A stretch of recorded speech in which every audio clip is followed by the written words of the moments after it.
Hello and welcome into our rebooted version here of our Corn-Fed Sports Morning Radio. As you heard from that little stinger we had going on there, that we're kind of changing our radio game. We're upping our ante a little bit, and we're going to start delivering a more traditional radio broadcast. We're going to try and give you guys some things that you're typically looking for out of your radios, out of your podcasts, and some of that kind of stuff. So joining me today, we got Michael Dixon, who's one of our new additions here at Corn-Fed Sports, and he's going to be one of the guys that you get used to hearing. So you ready to give this a try in your first seat in the radio chair? Let's go. All right, cool. Well, we're going to jump in. We just have a couple headlines here.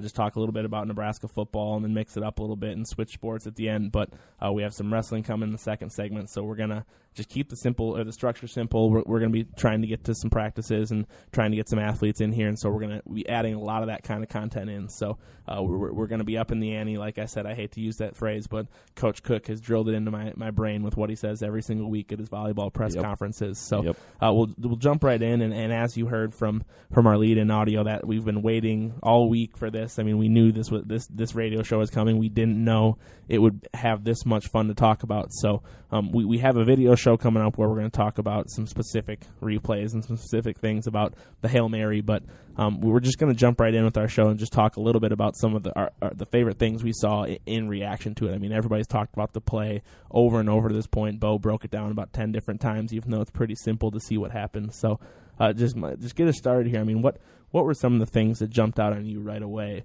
at social media, and some of your favorite responses to what happened? Well, I mean, I was in the student section while the game was going on, so obviously I had awful reception. But one of the things that I wanted to do the most when I got out of the stadium was look at the reaction. And the first Twitter page I went to was Faux Pelini, and that is a very popular Twitter page. I'd say it's right up there social media-wise with Tunnel Walk of Shame. But Faux Pelini had what I think may have been the best 60 seconds of Twitter in the history of Nebraska football. It was unbelievable. Let's see. He just no caps at all. I mean, he normally uses all caps during games. No caps, all lowercase. He did did I die, am I dead, and then in all uppercase letters, something to the effect of, this is the greatest thing that's ever happened. Faux Pelini. I mean, that basically summed up everything that everybody felt about that play. Was for a second, it's just like, did that really just happen? And then the next thing you have is just everybody in the stadium, everybody that follows Husker football is ecstatic and can't believe what happened. And my favorite part of, I mean, I love that. I love being able to just sit there and see those. And I'm obviously waiting for the real deal and the real Bo Pelini to walk in the room as I'm reading some of these kind of things. And it's one of those times when you always like to imagine that Faux Pelini is matching up with Bo Pelini. But when you look at his face, that's all I could think about, because I actually got stranded up in the box. I mean, obviously, like a lot of people, I didn't see that last drive going the way that it did. And so I was preparing for how to provide cover, how to do some of the stuff in case it went the other way. And so as I'm up in the box and seeing his face, that's the first thing I really saw, because the screens are right in front of me and it's on a delay. And then I read those and I about just started laughing out. I mean, like laughing louder than everybody was probably talking, preparing for the press conference. But luckily I bit my tongue at the end. But I just love, and those were some of my favorite ones. Initially, the responses. I mean, I got to hear some up close and personal responses from some of the players, and I got to be right there with some of the injured guys who are up there and watching the game from the press box. So I kind of expected that's how some of the reactions would go when I saw some of their initial tweets, but just the guys who just simple words, simple responses, and not trying to just put our own shameless promotion in here. But there have been lots of times when I've been waiting for the time for Corn-Fed Sports to just get into the expletive world and to just lose it and just not be censored. I mean, we're a journalistic organization, but at times you just need to do some fun things like that. And it was a no-brainer. I mean, just going to something kind of funny, just holy, and then you can probably guess which expletive went through there. Oh yeah. But it was people just right away responded to it, and it wasn't just that people. That's just how everybody was feeling, and that's just what you saw is.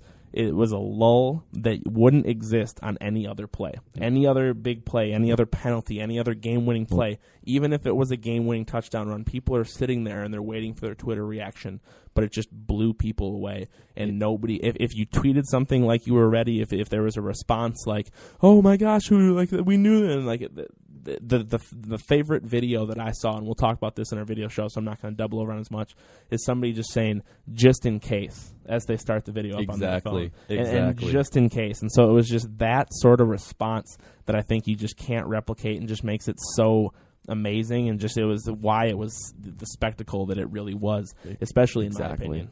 And that's the kind of thing that when you're sitting there watching it, you know, you see there's 4 seconds on the clock. They've got 49 yards to the end zone. You know, almost every single Hail Mary play that's ever existed has been unsuccessful. And so you're sitting there, you're like, why am I watching this? Why am I still here? They just lost to Northwestern. What are we doing? The season is over. But you have in the back of your mind, you're like, this isn't over. And the improbability of it not being over is what makes the reaction just so incredible. And I will try for the rest of my life to find words to describe the emotion that was going through the student section, and I won't be able to. And it's not something that you can try to explain to somebody just because it's so unreal. And I posted a video to YouTube, Sergio Aguero's goal against Man United, and the crowd reaction to that. That's how it felt. I mean, I don't know if that's what it looked like. That's how it felt, but it's just like, did that really just happen? And the tweet from Cornfed Sports was genius, because if there's one thing that college kids get that they just understand, it's expletives. It's expletives and probably, I don't know, cheap food. But expletives, I mean, we all get it. We all can relate to it, and that's how we felt. And that's why social media was so vital to how awesome this experience was. And I really do appreciate you just going after my heart right there by bringing up that Man City already in there. Yep. I mean, it'll become increasingly apparent as we go on here, but I'm the Man United guy, and he's the Arsenal guy in the room here. So it's going to be we're going to sneak as many English Premier League comparisons as we can in here. But I'll get back to the point here and wrap this up with a couple of the other type of things that you see here. And the first one I'll just point out because they're awesome, and that whenever memes come out in this way, and it's not just the memes of the catch and of the plays, but there's one especially that's a very unfortunate-looking child, and it was just Northwestern be like, and it's just a very a child who just probably should not have had her picture taken before she had some dental work done, before she had an actual real haircut, and it's just some of those things just really put these moments, make them that much better when you just kind of get to live it throughout the next 48 hours with those over and over again. It's not just that they happen. It's just that this stream kept up. But the other thing is that and I'm going to go back to him, and this is the first time I've ever actually mentioned him, so get used to these because I like to put things in perspective, of one of my friends named Mac, who grew up in a room in his house that was called the Husker Shrine. So that's why I bring him up, is because he grew up in somewhere where he was bred to be a Husker fan, and he was trained from a young age to be a Husker fan. So he just kind of represents Husker Nation in my mind. And when I think about what would have happened if that drive just ends in a sack, if that drive ends in an incomplete pass, or if that doesn't go that way, I just imagine him walking down and maybe into the Husker Shrine, maybe outside, even though it's probably 40 degrees in South Dakota on that night, and just falling face down on the ground and trying to act like Nebraska didn't just lose to Northwestern. That's the response I think that he would have had to that. And then you see, and it's been a Vine video, it's all over the place. Then you see a Northwestern player who, after the catch happens, literally walks into the end zone and falls over like somebody just clicked off his life energy, and he just immediately died. It's like he just got unplugged from the Matrix and just takes a swan dive in the end zone, and everything just goes out of him. And there's very few times in any sport, in any situation, where you can say one fan group goes from thinking about taking a dive to another fan group wanting to bury their head in the sand and act like that football weekend never happened.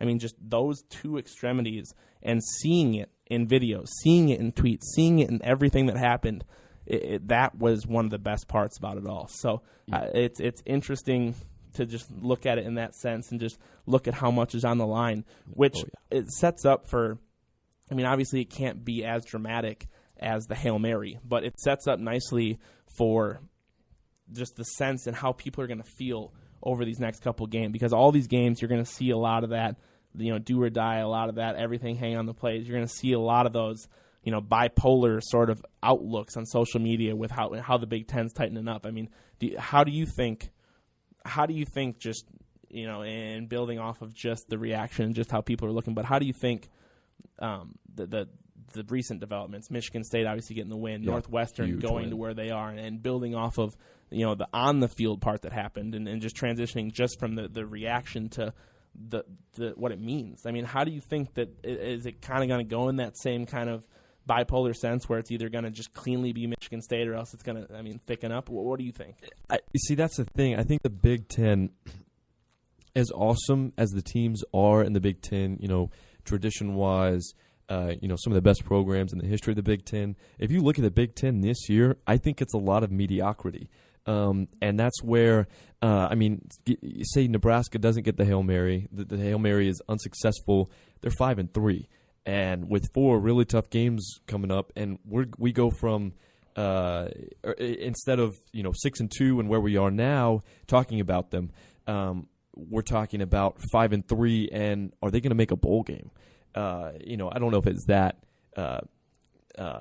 Maybe it wasn't, but people would put it. Oh yeah, we'd be talking about it. I don't know if it would really happen, but it'd be definitely something. Wow, are they going to win another game this season? They just lost at home to Northwestern. But that's the thing. I don't see Michigan State. I don't see Michigan State running through the Big Ten. I mean, let's talk. We're talking about a team here that. At the start of the season, they had a couple really unimpressive wins against Western Michigan and Southern Florida, and another. I mean, this is a team that had 3 quarterbacks. You hear the saying, if you have two quarterbacks, you have no quarterbacks. What do you have when you have 3? I don't know. And they had 3. You have a good defense when you have 3 quarterbacks. Exactly, and that's what I mean. That's what Michigan State has. They haven't been giving up a lot of points, but they haven't been scoring a lot either. I mean, they beat Purdue 14-0, something like that. I think that's right. But that's why I think that the Hail Mary is humongous. It sort of sets up for obviously, like you said, not as something as exciting, but it really allows for Nebraska. It gave Nebraska. It kept that door open, and they beat Michigan. Hopefully, we see them beat Michigan, and then we've got a humongous game against a team they can beat. And so that's why I don't think. Michigan State. Yeah, they sit at 8-1, haven't lost in conference, but I think 8-1's right. Maybe 7-1. I don't know. 7-1 maybe. I don't know. Anyways, 1 loss, haven't lost in conference, but I don't think they're that good. They're definitely beatable, as a lot of these teams in the Big Ten are. These teams are going to beat up on each other. Now, it was impressive to see Michigan State beat Michigan in the way they did, but I don't necessarily think that makes them any scarier than they would have been had they maybe won by touchdown or a field goal or something like that.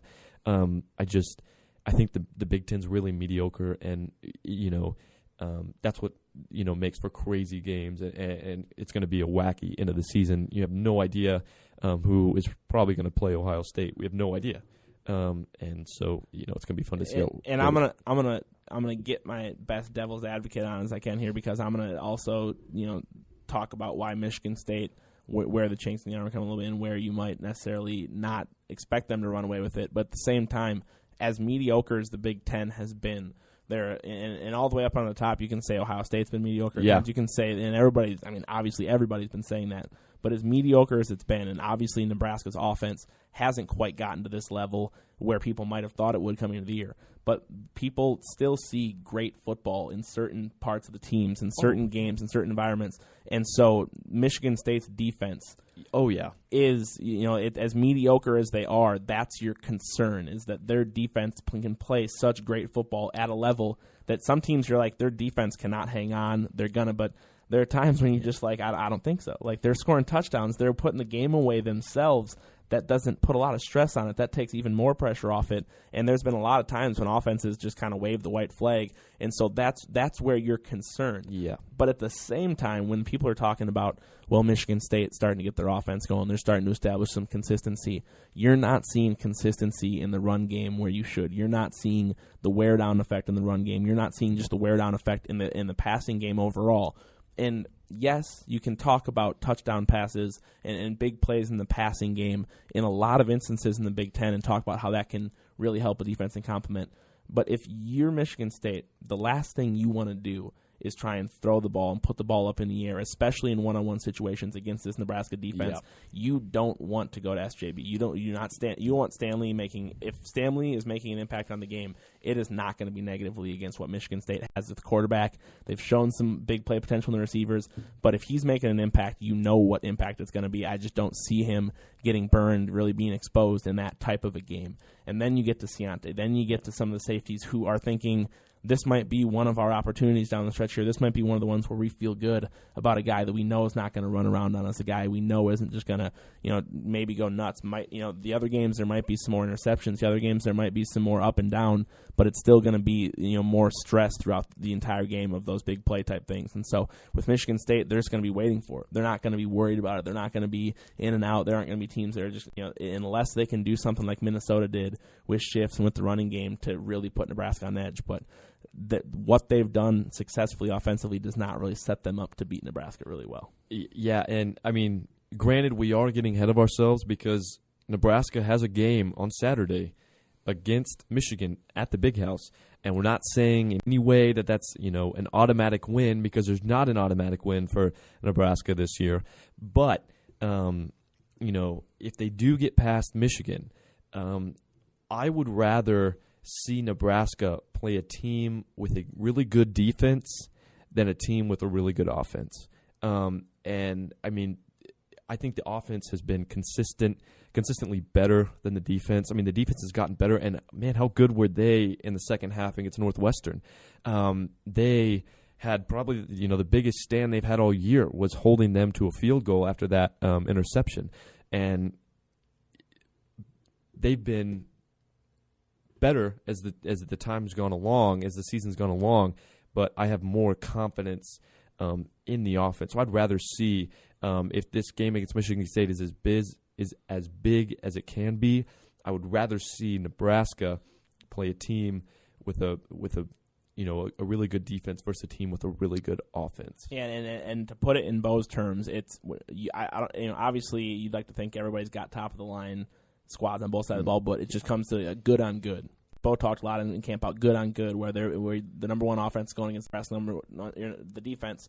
I think of it kind of the same way, that it's not saying Michigan State's offense isn't good, not saying Nebraska's defense is good, but that's just kind of a good on good for the conference. If you're able to put one of your better offensive, if they could arrange scrimmages, if they could arrange preseason games and have units going against each other, Michigan State would want to see a little of Nebraska's offense and vice versa, because it'd really help them get better at the things that they need to do to be consistent. And both sides of the ball, obviously Michigan State's defense has been a lot more consistent, but there've been a lot. They haven't had really as much turmoil as Nebraska's had with injuries, with changes up front. I mean, if you changed Michigan State's front four, if you give them an injury to one of their top guys like Spencer Long, it's that defense does not get the touchdowns it has. It does not hold teams. It gives up big plays, and so it's much more of an immediate impact to lose somebody in the trenches there. So they've had more success there with consistency, and so that's the area where they're at. But it's going to be interesting to see how those matchups go, and it's interesting, and I'm happy we got here to kind of wrap up this first segment here, because we got to matchups,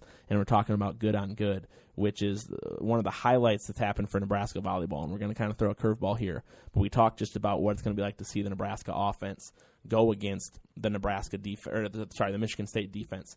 And every single week in Big Ten volleyball, with what Nebraska is able to do, it's just interesting to see how, and for those of you who don't follow, Nebraska this last week actually got the co-freshman of the week, got the defensive player of the week, and got the player of the week all in the same week.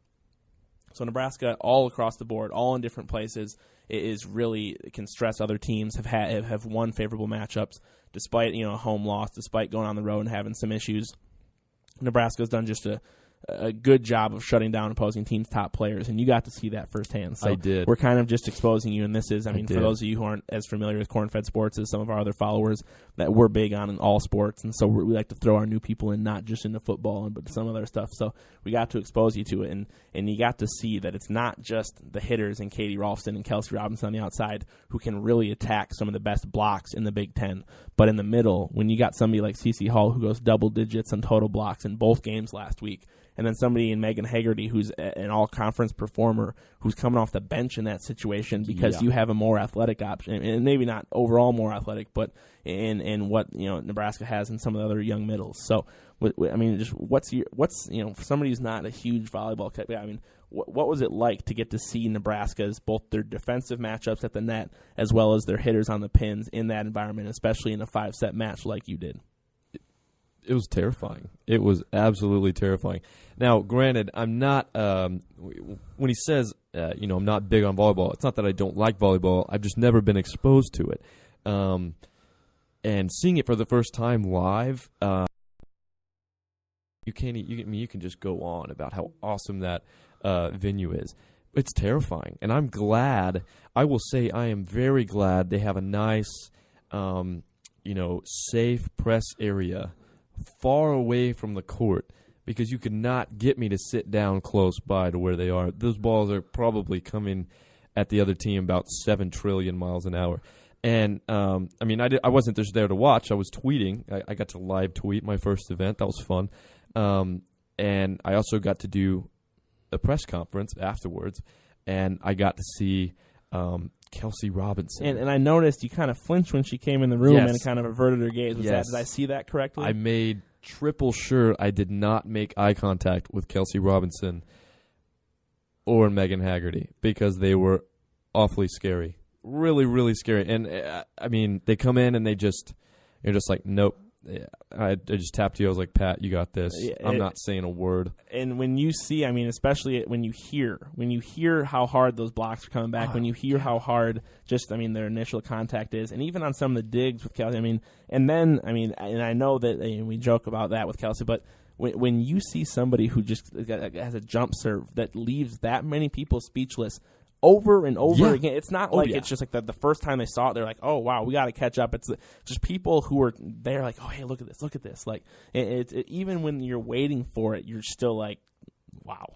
And you can hear it in the crowd, too, anytime she serves. And anytime she has a really, really solid serve, which is more often than not, you can just sort of hear like, ooh, like, wow, that's scary, terrifying, awful. Now, they're probably not all thinking that. They're probably like, wow, that's awesome. But for me, first time volleyball goer or volleyball, watcher, to see Nebraska volleyball is probably not the best to get you going, because you're just going to be scared. And my favorite part in all this, and the thing that it's funny that it came to be in these last couple weeks, but I've noticed it all year, is that especially when Cece and Katie are matched up together in their block, and when they're able to do some of their things in their rotations, when a lot of the pictures that I have, and I go back and I find the one that I can put them together because they were 2 honorees this week, and it's just them on the bench just kind of laughing to each other, and they're just having a blast. And it's like they're just looking at these girls. It's just the girls trying to hit it harder, and they have no answer for it, and it's just a fun little game for them. Oh, It's like every time they block it, it's like they're just flipping a candy over in Candy Crush and getting one of the rows to drop, and it's just no big deal to them. Exactly. And they just kind of have that reaction like, oh, cool, that happened, and like they're smiling. And if I was an opposing hitter, if I was trying to, first of all, I couldn't even jump and touch the top of the net, I'm pretty sure, even though I'm 6'2". No, yeah, me and neither. so, but otherwise, just looking at that and trying to figure out how I'm going to overpower a block like that, and how relaxed they are and how much fun they're having, and it's just like a fun game. And they don't even see, obviously it's physically, it's a stressful environment. You get tired and it wears on you. But just from what they're able to show with the chemistry they're starting to build, and Coach Cook's talked about them gelling a lot recently with how much they're kind of coming together in their rotations and in their matchups and in their duos and their pairs. It's unnerving, and just how comfortable they are and how physically intimidating combined together, it's just unnerving. And when you can get those two things, and in a lot of those teams you see they're really physical, and when Penn State's had some of their more physical squads, there's a disconnect because athleticism is kind of an individual thing.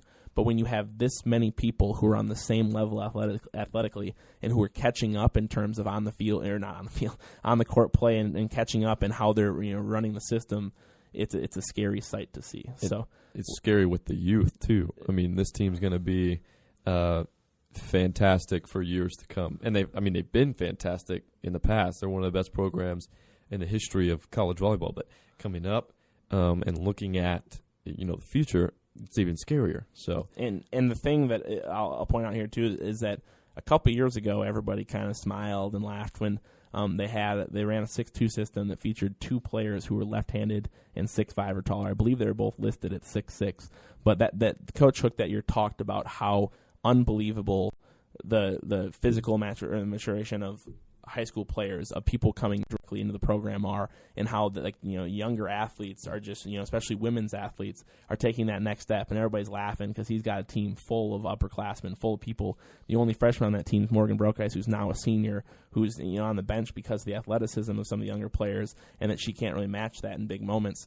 And so just with how they're now manifesting into people that are just blowing away Big Ten blocks. That are just that are just shoving the ball back. That somebody like CeCe Hall, who he talked about, didn't even play a lot of volleyball and was kind of new to the game in a sense, and how they still kind of treat her as a freshman because she's so new to the game, that it's just, you're seeing that. You're seeing that he mentioned it a couple years ago and everybody kind of laughs, but now you're seeing the freshman come across and he's kind of recruiting to that same way, where that it's not necessarily that he's getting people who are necessarily just looking down at anybody anymore. Nebraska just doesn't have the team that looks down at everybody anymore. But when you get to the net, you're going to be looking down on them at the net because they're going to get up there and they're going to match you. And in their strength and conditioning, they make sure that standing vertical number increases every year you're here, and that by the end, you're really testing everything out. So what they're doing athletically, what they're able to accomplish on the court with that athleticism, and how young they are, and how it just kind of all comes together. I mean, I know we got to a lot of places there, but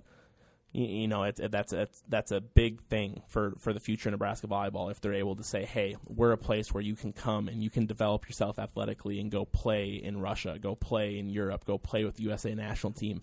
That's huge. And if it, as the Rolfson twins will show, and some of the, even athletically in the back row, some of the defensive players with what they're able to do, I mean, it's a scary sight to see. Yeah, I came to Nebraska from Texas, Dallas-Fort Worth, Texas, because I knew how awesome, the passion was behind Husker football.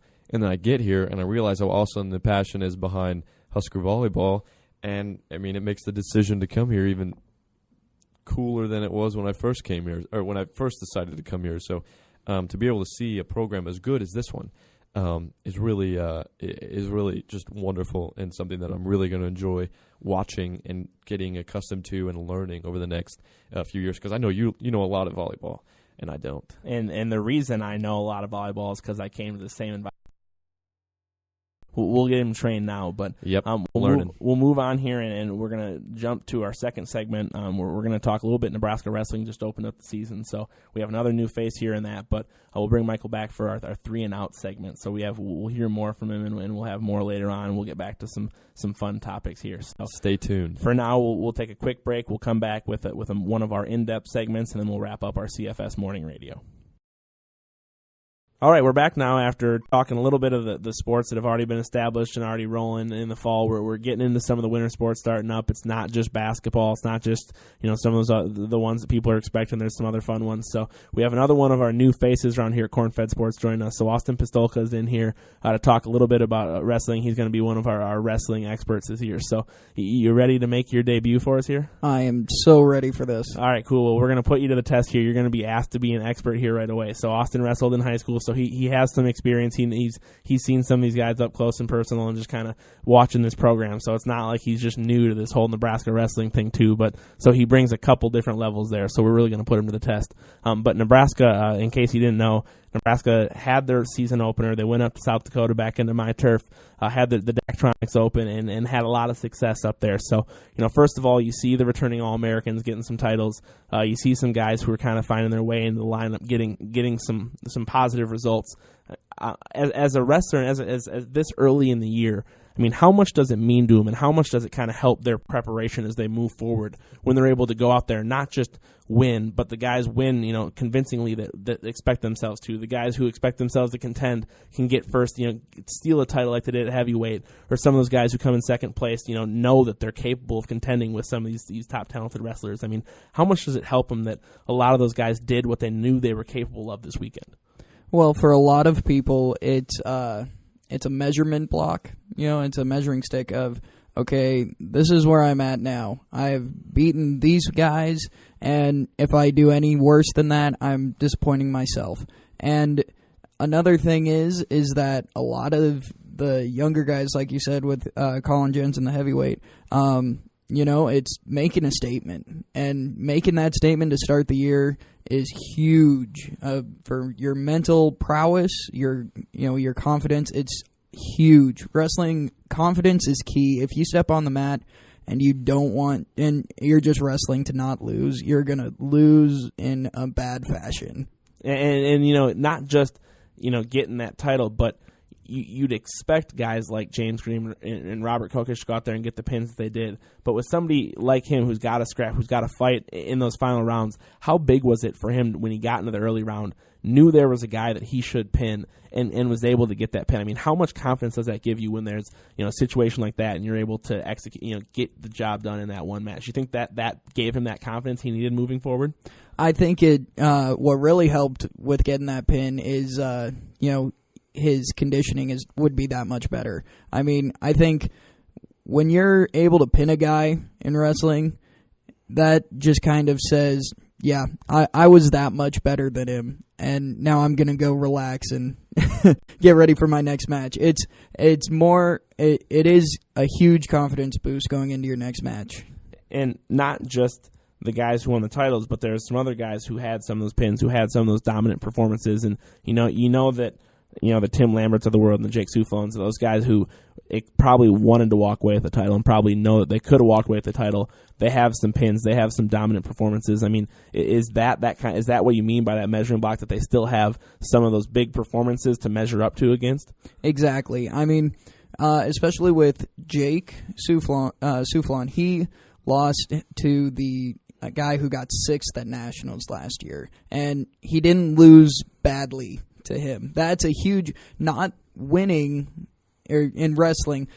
It's not always winning, even though that's what you strive for.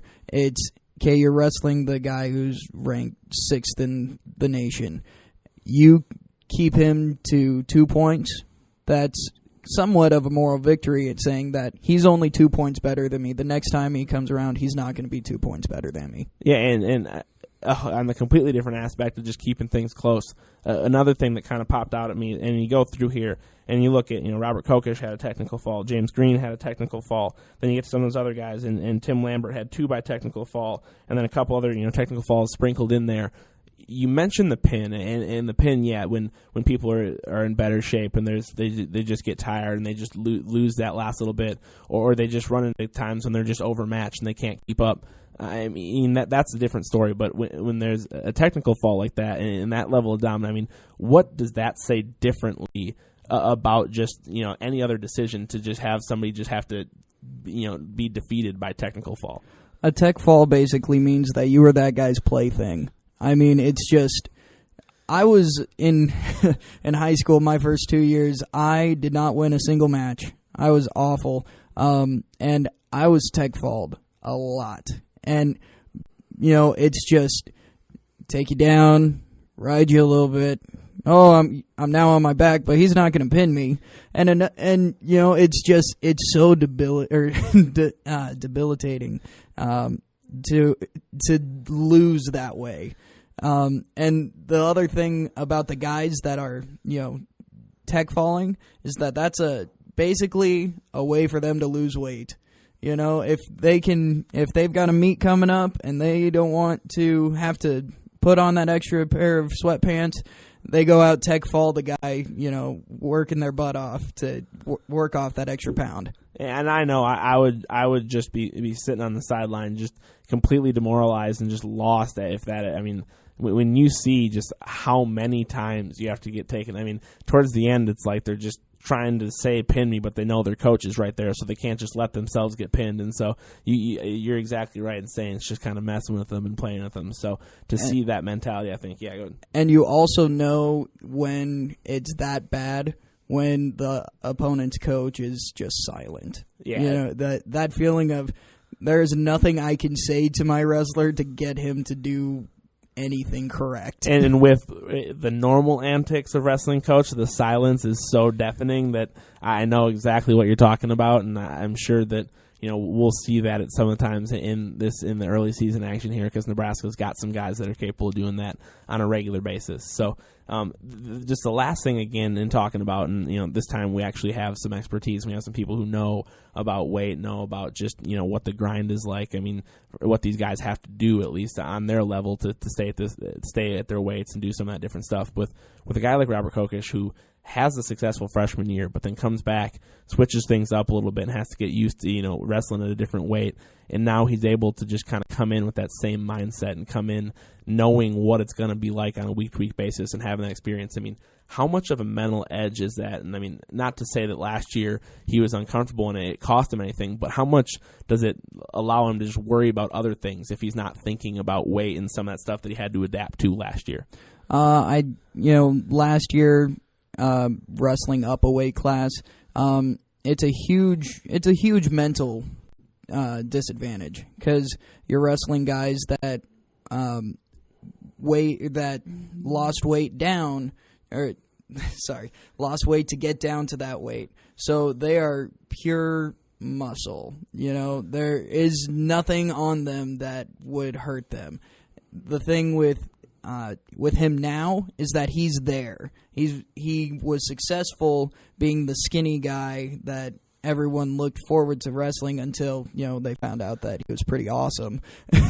And so now he's in their shoes. And do you think that people just generally underestimate how impossible it is to really change your core? I mean, during the season, I mean, is it with what you're doing on workouts, with what the daily demand is, and I mean, is there any way that you can really focus enough on weight training or focus enough on any of that stuff to really change your core? Or is that something that has to happen in the off season? It's really hard to change mid-season because, different weight classes wrestled differently. In college, all of the weight classes wrestled similarly, but the difference between 10 pounds wrestling-wise is huge. I mean, because it's all about your technique and pressing your technique and wrestling the match your way.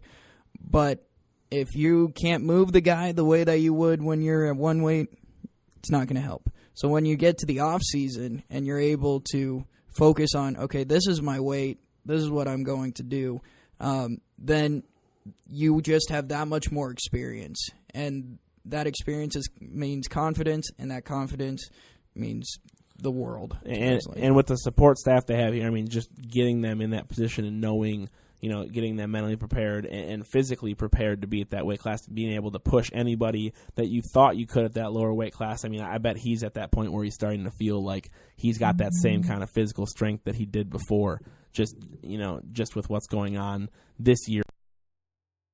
I think that you're going to keep seeing these same kind of things that just show that same new mentality and that new ability to kind of focus more on what he's doing and kind of how to implement his style rather than just matching physicality, rather than just matching some of those bigger guys. So it'll be interesting to just see how that is playing forward. But that wraps up our in-depth, just kind of looking at wrestling. I mean, what was it as bad as you thought it might be your first time out, or how? It's pretty nerve-wracking, I have to tell you, but it's fun and I love it. Oh yeah, and you can tell that he knows what he's talking about, and he knows a thing or two about what it's like to be on the mat and what these guys are going through. So we'll try and keep tapping into that. We got some insider content coming at the Nebraska Wrestling Program in the next week here, so stay tuned for Corn-Fed for some multimedia and some other Nebraska wrestling stuff.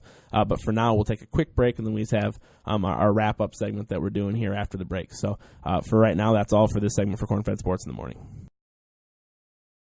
So we're back here after our in-depth segment there. So get used to some of those. We had a whiteboard breakdown yesterday with one of our soccer pregame shows, and now we have our wrestling in-depth interviews or breakdowns. So we're going to get used to some of those more hands-on segments instead of just editorializing some of that stuff, and give you guys some insights into the different sports. And one of the things we're going to use to do that is going to be our 3 and Out here. So this is just going to be the debut. So it's only going to get better from here. But we're just going to start off with a bang and just kind of get through it quick.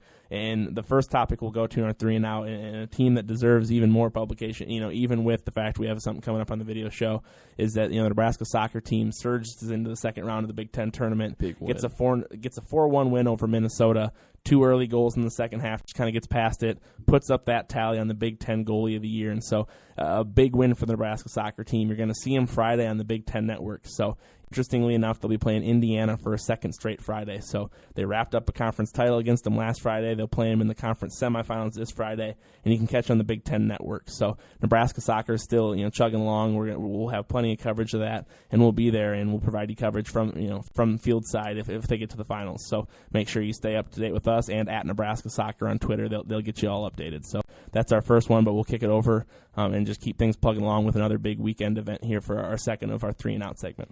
Yeah, that's not the only thing going on Friday, Husker fans, and I'm sure that Friday, Pinnacle Bank Arena for both women's and men's basketball. You can catch the women playing at noon against UCLA, and then you can catch the men 8 p.m. That's going to be big lights, big lights. And after that game, I get to jump in a car and drive and catch the Michigan football game. So I will be Pinnacle Bank and go to Michigan. So it's going to be a fun weekend for us here. Dedication for Corn Fed as well. But we'll get it out of here with our 3rd and 3 and Out, and have this is one of our little more lighthearted ones. And I want to give a shout out to Jaron Hang from the Husker cross country team. They just wrapped up their Big Ten meet, and he told me that I had to go ahead and give him his shout out, and him and I, he's at Tupacalypse on Twitter with 2 S's on the end, so that him and I have a lot in common when you got a Twitter handle like Tupacalypse. But again, a tough year as far as finishing the Big Ten conference meet, but both teams had some young runners, they had some experienced runners, kind of set